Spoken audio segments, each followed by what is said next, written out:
নমস্কার বন্ধুরা, সবাইকে আমার চ্যানেলে স্বাগত।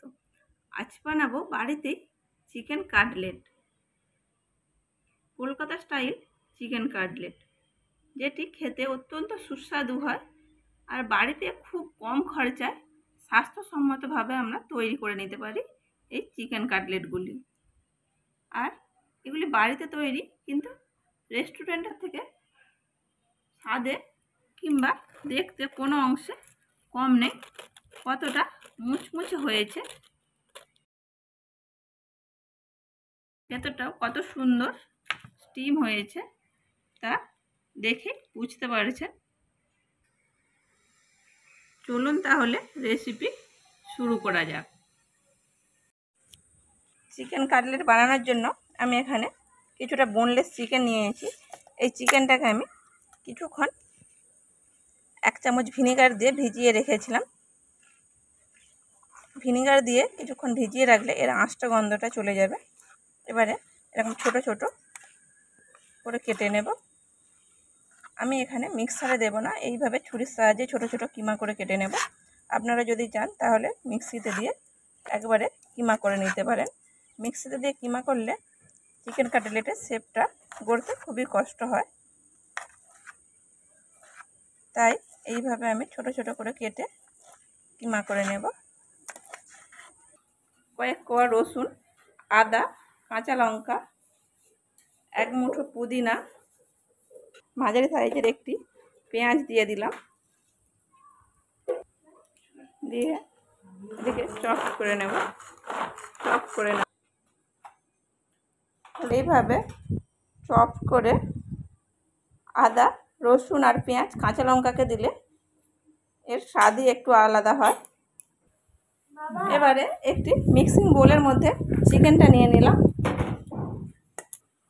এবারে চপ করে রাখা আদা, রসুন, কাঁচা লঙ্কাটাকে এর মধ্যে দিয়ে দেব।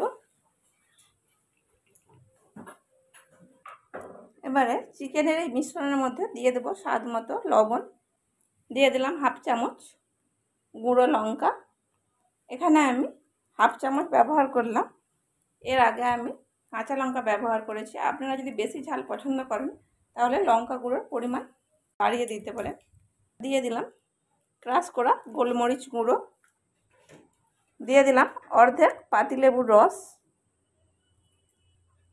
আপনারা চাইলে এখানে পাতিলেবুর বদলে ভিনেগারও ব্যবহার করতে পারেন। দিয়ে দেবো 1 চামচ টক দই। টক দইটাকে আমি ছাঁকনির ওপর রেখে জলটা ঝরিয়ে নিয়েছিলাম। দিয়ে দিলাম গরম মশলা গুঁড়ো, 1/2 চামচের মতো দিয়ে দিলাম গরম মশলা গুঁড়ো। এর মধ্যে এবারে দিয়ে দেব 4 চামচ বিস্কুটের গুঁড়ো।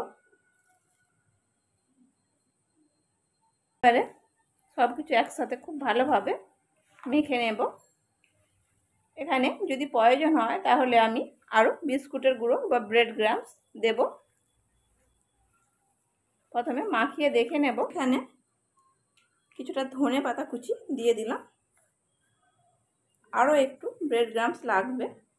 ধনে পাতা দেওয়ার পর আরও 2 চামচ দিয়ে দেবো ব্রেড ক্রাম্বস। এখানে চাইলে কেউ পাউরুটির গুঁড়ো ব্যবহার করতে পারে। ছোট জায়গায় মাখতে অসুবিধা হচ্ছে, তাই আমি সম্পূর্ণ চিকেনের মিশ্রণটা একটি প্লেটে নিয়ে নিলাম। এবারে ভালো করে মাখিয়ে নেব। এবারে কাটলেট গোড়ার উপযুক্ত হয়ে গেছে। সব কিছু একসাথে খুব ভালোভাবে মিশিয়ে নিয়েছি। এবারে এইভাবে এই মিশ্রণ থেকে বলের আকারে গড়ে নেব।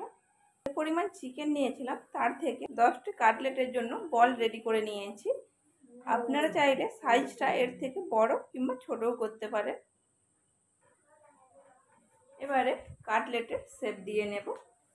তার জন্য ব্রেড ক্রাম্বস ছড়িয়ে দিলাম। আপনাদের পছন্দসই দিতে পারেন, তবে রেস্টুরেন্টে যেই রকম পাওয়া যায় চিকেন কাটলেট সেই রকম শেপের তৈরি করব, ডায়মন্ড শেপের। এইভাবে চৌকো শেপেরও তৈরি করে যায়, আবার ডায়মন্ড শেপেরও তৈরি করে নেওয়া যায়। আমি শেপটা দিয়ে দেব। এইভাবে একটি ছুরির সাহায্যে শেপ দিয়ে দেব। এইভাবে শেপ দিয়ে নিয়েছি। এবারে এটিকে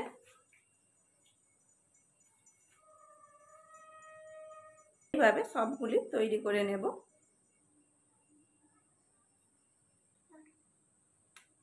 সবগুলি বানিয়ে নিয়েছি। এবারে এগুলি আমি 10 থেকে 15 মিনিটের জন্য ফ্রিজে রেখে দেব। একটি মিক্সিং বোলের মধ্যে আমি 3টে ডিম নিয়ে নিলাম।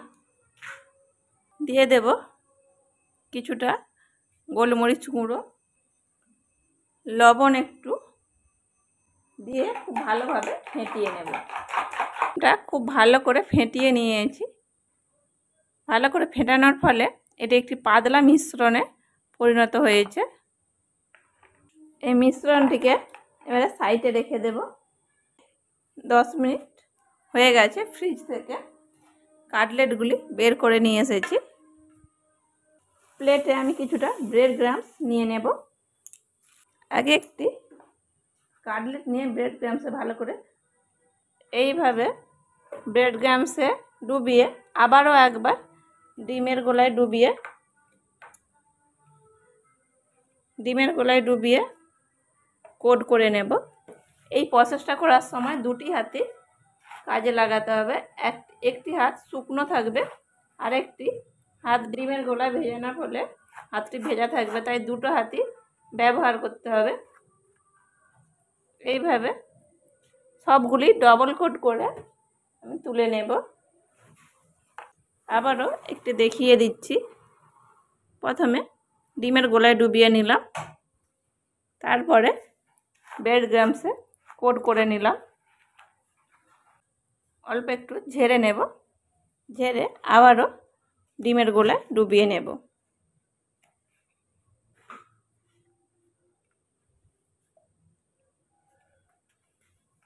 এইভাবে সবগুলি ডবল কোট করে নিলে কাটলেটগুলি খেতে বেশি ভালো লাগবে।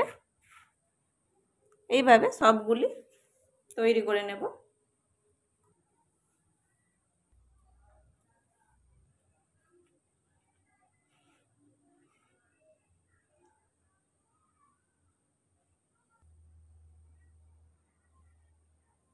আবারও এইভাবে হালকা একটু চাপ দিয়ে সাইডগুলি সমান করে নেব। যেহেতু চিকেনটা খুব নরম, তাই খুব সাবধানে এদিকে ডিমের গোলা থেকে ডুবিয়ে তুলে নিয়েছি। এর ফলে সাইডগুলি একটু অসমান হয়ে গেছে। আবারও এইভাবে সমান করে নেব। তৈরি করে নিয়েছি। এবারে এগুলিকে তেলে ফ্রাই করে নেব। কাটলেটগুলি ফ্রাই করার জন্য একটি কড়াইতে কিছুটা রিফাইন তেল গরম বসিয়ে দিয়েছি। এবারে কাটলেটগুলি ভেজে নেব। মিডিয়াম হিটে ভাজতে হবে, কখনোই হাই হিটে ভাজা যাবে না। হাই হিটে ভাজলে বাইরে কালার চলে আসবে আর ভেতরটা নরম থেকে যাবে। সেই জন্য মিডিয়াম আঁচে এগুলিকে ভেজে নিতে হবে। আমি একবারে 3টে দিয়ে ভেজে নেব, বেশি দেব না।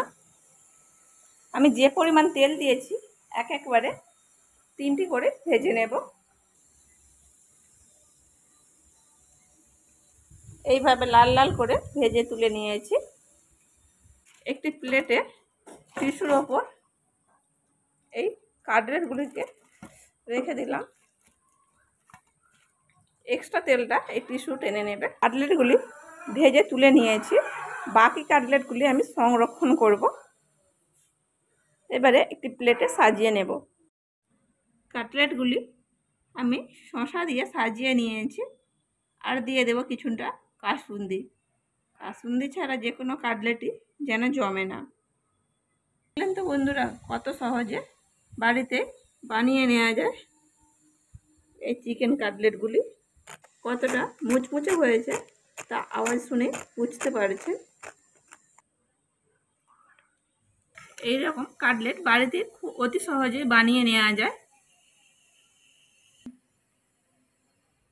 এই ঝিরিঝিরি বর্ষাতে বাড়িতেই এইভাবে যদি কাটলেট বানিয়ে নেওয়া যায়, বাইরে কোথাও যেতেও হলো না, খুব সহজে এবং কম খরচে বাড়িতেই তৈরি করে নেওয়া যায়।